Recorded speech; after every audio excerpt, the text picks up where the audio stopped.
Hello there, ConocoPhillips employees, and welcome. Thank you so much for being here. I'm Sam, and I moderate these weekly presentations. And in just a second, we're going to be joined by Wesley Boudreau, one of our financial advisors. Wesley is going to be answering some of the more popular and more recently asked questions surrounding the 72T and how it can potentially help you to save some money in retirement. Afterward, he will have time to answer just a couple questions, but I invite you to still ask away. If we don't get to your question live, I'll make sure one of our ConocoPhillips financial advisors can reach out to you after the webinar, either through phone or email, to answer that question with you personally. As a quick reminder, we are not affiliated nor endorsed whatsoever by ConocoPhillips, so please keep that in mind as you're listening along today. And lastly, you're going to see some links being entered into the chat. They're going to pop up on your screen as you're watching this presentation. I invite you to click on those. They're going to guide you to various resources we have available for you, one of which may simply be a link to book a complimentary appointment with one of our ConocoPhillips focused financial advisors to speak to them directly and cover all of your questions, concerns, and retirement plans, and make sure that you are on track to retire when you are ready to leave ConocoPhillips. And with all of that out of the way, we're going to get started now with Wesley Boudreau. All right, thank you very much for that introduction, Samantha. And like she said, today we're going to be talking about 72T, which is substantial and equal periodic payments under the IRS Rule 72T, as far as a way to access your IRA or potentially 401k or employer-sponsored plan prior to age 59.5 to get away from the 10% penalty. We'll also touch on other options like age 55 rule and different ways to get at one-time distributions from an account in order to avoid that 10% penalty. But ultimately, we'll dig into different options with the 72T, what it looks like, how to process it, some of the ins and outs of it, and some examples throughout the way as well. Now, again, the retirement group, we work with corporate employees, helping them transition into retirement. So we've worked extensively with clients, helping them process these 72Ts. And I'll talk a little bit about some of the downfalls of these as well. So you got to make sure you are working with a firm that does have experience with this, because if you make mistakes, then it can retroactively penalize you. And we'll get into that a little bit later. So before we get into the 72T, let's talk about the age 55 rule. This is something that we're going to talk to our clients and prospects about more often probably than most other advisors. Typically, whenever you're talking to a financial advisory firm, their number one goal is to get you to roll that money over so they can help you manage it. Now, if you're coming to us and let's say you're somebody who maybe you're retiring at age 57 and you've got, let's say, a $500,000 or $1 million 401k, and you're thinking, okay, I'm going to get this rolled over to an IRA so I can get it managed because I need help with that. But I do need to tap into before I start collecting Social Security as early as 62, or maybe I'm going to work part-time and not full-time. I need a little bit extra income. So a lot of firms might tell you, let's roll that over, we'll do a 72T, but we'll actually tell you there may be a better option, and that's what's called the age 55 rule, which you can do within your 401k plan, if that 401k plan allows, and most of them do actually allow, but you're going to be restricted by the different distribution options within there. So how's that rule situate? So if you are retiring from the firm that you work for at age 55 or later, or actually in the year you turn 55 or later, so you could theoretically have a birthday of December 30th, but you could retire on January 1st at age 54 of that year because you're turning 55 that year, and you can actually tap into your 401k without the 10% penalty anytime after that. So instead of having to wait till 59.5, let's say if you retire at 55 or 56 or 58, you can go in there and take a withdrawal from your 401k without the 10% penalty. And you still have the automatic withholding and everything like that, but it does avoid that 10% penalty. Gives you more flexibility because you can go in there and take it when you want, versus a 72T we'll talk about in a moment is a pretty structured situation where you have to adhere to that throughout the course of the next five plus years usually. As far as the age 55 rule, again, it depends upon the company rules. So some plans we worked with only give you one withdrawal per year, so you got to budget pretty well. Others may give you one withdrawal per month or multiple withdrawals per month. So it all depends upon that plan. And so a lot of times that example I gave you, somebody looking to roll over, we might tell them, hey, hold on just a second. Let's go back and review what do you need to take out over the next couple of years until you turn 59.5, and maybe keep that amount in the 401k plan. We'll help you allocate it. And then that way you can tap into that for any immediate needs. And we don't have to do a 72T and lock you into any type of payment structure that the IRS has set forth for you as well. And keep in mind, again, this is just to avoid the 10% penalty, not taxes. These are tax deferred vehicles, so you will be paying taxes as you take that out. So the 72T, what's a little bit different about that is that can be used in multiple accounts, primarily IRAs. You could theoretically use it in a 401k or 403b, but again, you're limited to the rules of the withdrawal options within there. So a lot of times people tend to roll this over to an IRA, so they've got more flexibility in the investment choices, help from a firm like the retirement group, Also, the ability to control their taxes on those distributions. There's more flexibility there, but it can be done in a 401k as well, but you're limited to those withdrawal rules under there as well. So what it is that you're taking substantial and equal periodic payments based upon an IRS calculation. This is not something that you or I come up with. It's based upon IRS calculations. They use interest rates to do that. We'll give an example in a moment. And so as those interest rates change, it can dramatically change the amount you could theoretically take out from a 72T. We saw those go pretty low as interest rates dropped during the pandemic. Good news is with the Secure Act, they've actually put a floor or an option to do 5% or the greater of the interest rate they're using, which that interest rate's coming out between, depending upon a month you look at right now, high 4s, low 5s. So we'll probably assume 5% as a good example.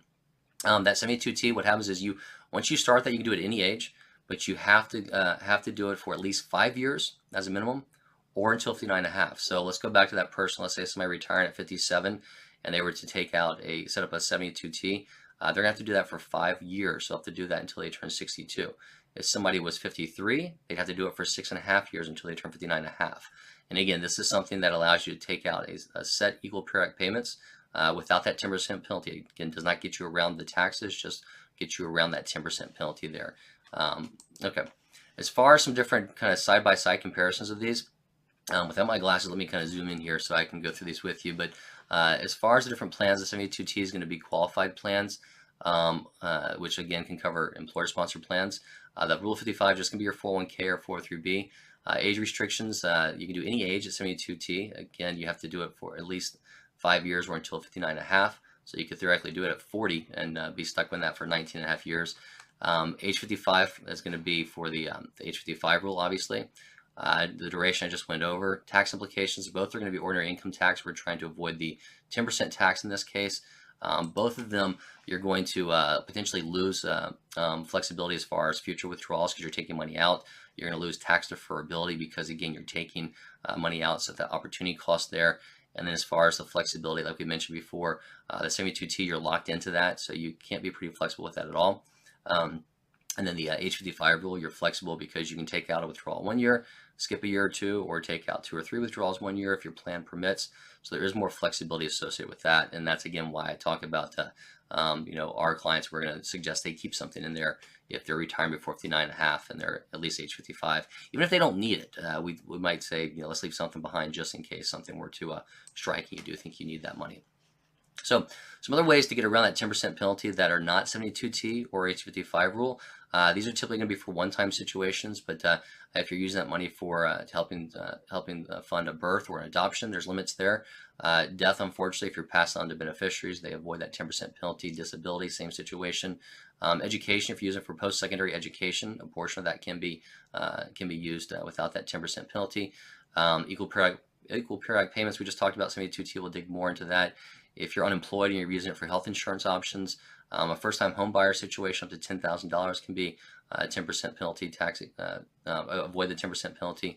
Medical expenses over certain limits. A rollover, if you're taking that money, rolling over to an IRA or another 401k, that's just transferring from one account to the other. So there's no penalty there, obviously, because you're not taking money out. And then in some cases, terminal illness waivers, which you can take that out if you're terminally ill, where you can avoid that 10% penalty as well.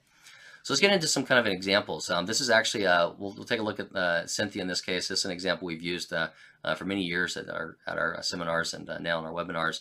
The ironic thing was, once interest rates started dropping, it wasn't as good. We had to go back and recalculate it.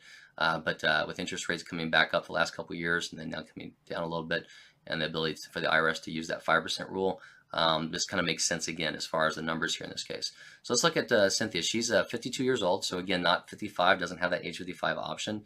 She's retiring early. She's got $800,000 in her pension and 401k IRA assets. She does have some other assets that she can tap into if she needs to, but her primary goal is saying, look, I need to get $42,000 from this $800,000 portion of my IRA.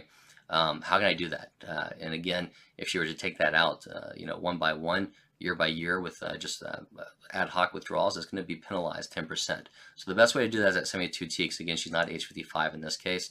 And so the goal here is to try and take that $800,000, set up a 72T, and then actually go through there and get roughly that $42,000 for the next 7.5 years for her situation here. So when we run through that calculation, in this case, this chart we're giving here, we're running, I think, about 4.29% example.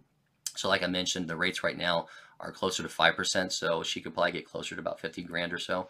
But in this case, we're able to look at this and look at it and say, okay, the RMD method, that's always going to be a lower method because it's looking at life expectancy. She's only getting about 23,000 out there.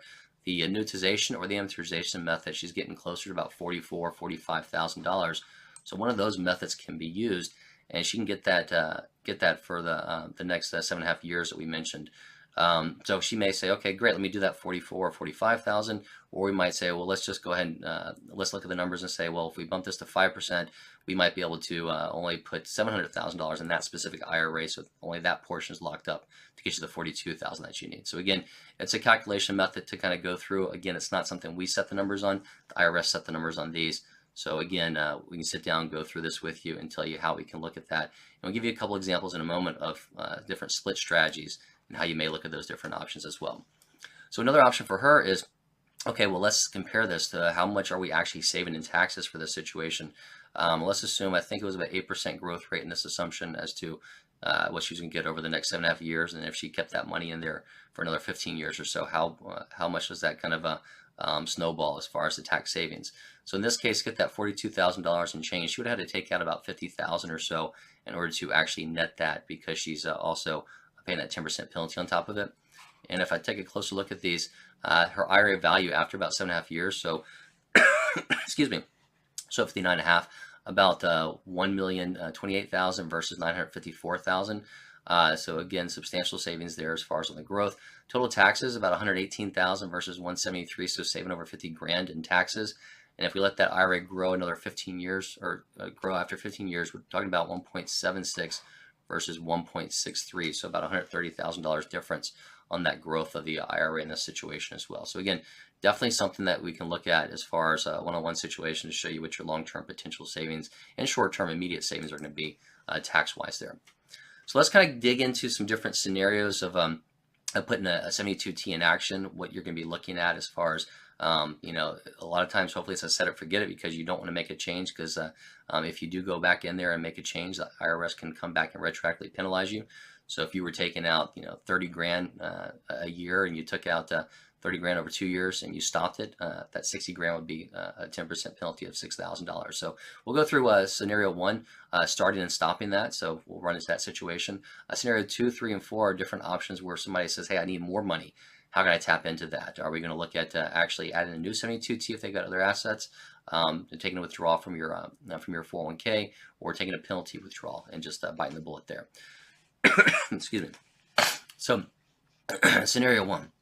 Let's assume for all these we're going to have a small $400,000 balance, and let's assume that we've already done the math, and this person is telling us, look, I need $15,000 a month, for the next 5 years, or until 59.5, because I'm retired. I had a company car. I had to buy a new car, and that's my payment on there. That's all I need. I got my other expenses taken care of. So we run through, and maybe we run the calculation, figure out, okay, well, 250,000 of this can be moved into a new IRA, and that's specifically set up with 72T. So you get that $15,000 a month for the next however many years, 5 years, or 59.5. So in this case, the person does this, and after 2 years, maybe for some reason they roll the money, get to a different firm, or they forget to do it, or they just say, hey, I sold the car, I don't need it, or something. And they just stop it. And what happens is, in this case, if they've stopped it, they've taken out $30,000. So the IRS is going to come back and tell them, okay, you agreed to a 72T for $15,000 a year. You've taken out $30,000. You canceled the 72T, so you didn't hold up your end of the bargain. So now we're going to tax you 10% on that $15,000 for 2 years. So $30,000, so a $3,000 tax penalty that person would be paying for making that cancellation, or forgetting as well as another option. So scenario 2, let's assume the same person, they set that up, they got that $15,000 a year for the car payments, and then what they're doing is they're saying, okay, well, gosh, I ran into some issues, inflation is hitting in, I need more money, can we do a second 72T? So we'll go through that. We might say, okay, well, you've got another $150,000 left over. Do we want to use all of that, or do we want to partition off? And they say, no, I just need an extra $6,000 a month, for instance, or something, or $6,000 a year. So we might say, okay, let's take $100,000 of that 150 remaining, set up a new 72T, and now you've still got $50,000 left over as a emergency if you need to tap into that. Now again, we're going through all these different options, but keep in mind, hopefully this is not all of this person's portfolio, because even though you're able to get at it, the problem is you're burning down those assets. So again, it's something to be aware of there as well if we're looking at higher 5% plus withdrawal rates. Now, as far as another scenario, let's assume that person's done their due diligence and they're working well and they're keeping that 15,000. They're going to honor that 72T. But God forbid something happens. Maybe you're in an area there's a snowstorm, or maybe a hurricane or something. Maybe a car wreck. Just something that's kind of unforeseen, and you've got to take out some money. So in this case, they need $10,000 because of something. And it's just a one-time situation. There's no need to set up a 72T, lock them into something else. So they may say, okay, let me just bite the bullet. Let me take a $10,000 withdrawal, pay the 10% penalty, pay the $1,000, and kind of eat those taxes. And it is what it is. I know I'm still saving on the other accounts, and in the scheme of things, I only had to pay $1,000 on that one distribution.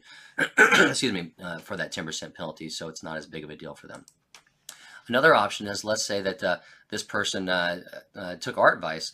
And maybe they kept money in their 401k plan, or maybe they actually retired and went back to work. They got bored and were either able to build up a 401k plan, or maybe rolled some money from their IRA into the 401k specifically for this option. We've done that before. Excuse me, where we've actually rolled money into a 401k so somebody can take an age 55 rule after they had already left one company and then went to another and retired from there. So in this case, they may say, okay, well, I'm going to keep that 15,000 because I want to go ahead and again keep getting that paid out, but maybe I need to take something else out, a little bit here or there. So they'll tap into their age 55 rule within their 401k plan, and they can take out random figures. Maybe they take out 24,000 1 month, 1 year, or 20. My glasses are off. So 21,000 1 year. Maybe they take out 15 the next, or maybe they stop a year. Maybe they take another 5,000. They've got that flexibility within that 401k plan. So again, that's a better option than doing another 72T or paying a penalty there again. So these are kind of 4 potential scenarios we may run into. So it's just good to kind of know going into this, so you know what those different options are. Excuse me. So in summary, some of the 72T options we kind of talked about are different ways to kind of get at your accounts without that 10% penalty. Again, this is not avoiding tax, it's just avoiding that 10% penalty. You can do the 72T, which is substantial and equal periodic payments. You got to stick with that for 5 years or until 59.5, whichever is longer. You can do the age 55 rule. There's also the different 10% penalty free options like first-time home purchase, medical expenses, things like that we talked about as well. But again, this is just because you can access the account doesn't mean you should. Again, some of these withdrawal rates, if you're using that 5% method, is a little bit high. Typically, most people we talk to are going to tell you 4% or lower to kind of maintain your assets for 30 plus years. So again, make sure that you understand your true cash flow needs. Hopefully before retirement, you're building up some emergency funds, and there's some other options to tap into that as well. But the goal is to kind of run through a cash flow analysis, figure out what the best option would be for you. Because again, everybody's situation is different and it's fluid. What you may be thinking now could change in a year. I've had conversations with a lot of people where we've talked about inflationary pressures and how that's kind of changed the last couple of years of expenses as well. So it's very important to kind of forward think on some of those as well. So kind of a summary, we'll talk about making sure you got a plan to kind of dig into all this, who the retirement group is. Again, we say that for the end, and hopefully you can schedule a meeting with myself or one of the other advisors here to go into your specific situation. But right now, about 3/4 Americans over 50 don't have a written plan. If you can spend about 10 minutes with us gathering some data, give us a couple of days to put together a full-fledged financial plan or cash flow analysis, we can kind of run through that with you. This is a great way to kind of determine, okay, do I have, what are my actual income needs? Can I retire? Should I retire now? Should I wait longer? What are the different benefit options within my 401k plan, my pension, healthcare, things like that? We can go through all those. And then we can also model a 72T in here, a different option we mentioned before, whether you're doing one or keeping the age 55 rule. We'll go through all those and model the tax ramifications of that for you. So again, any questions, just let us dig into that for you.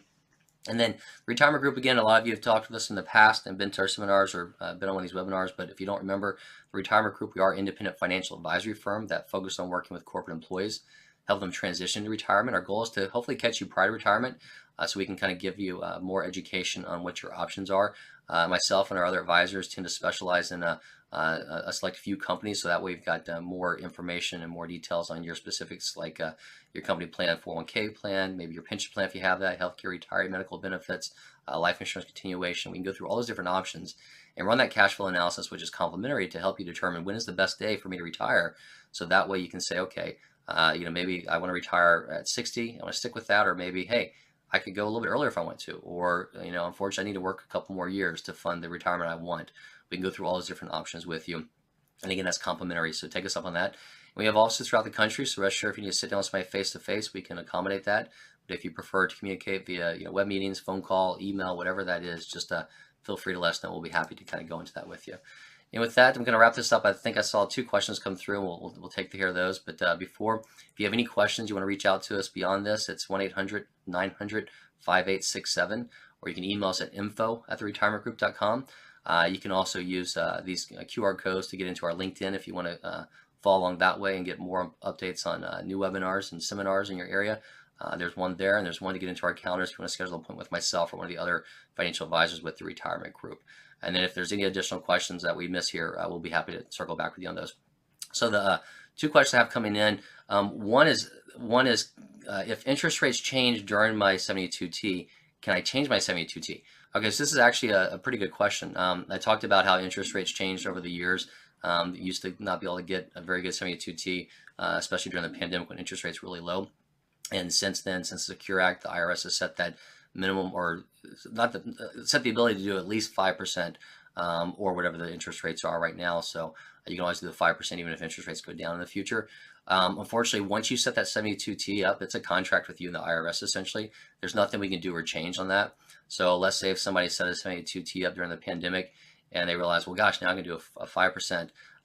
You can't go in there and change that. Now, if theoretically, if it was something we had the conversation and maybe that person did that, right before they changed the rules, it might have been worth, if they were taking out monthly, maybe canceling that 72T original one, paying the 10% penalty on it, and then going in there, starting a brand new one. But no, you cannot change that 72T. If you make any changes to that, take any less out of there, or stop that, again, you're going to go back and retroactively be penalized on there. Another question, kind of the same aspect. If I don't need my 72 payments anymore, can I roll them over? That's another good question. Good attempt. The answer there again is no. Think about it like an RMD, a required minimum distribution. This is the ability for the IRS to tax you, and once it comes out, it has to be a distribution, a taxable distribution, so you pay tax on there. So you cannot take that and roll that over.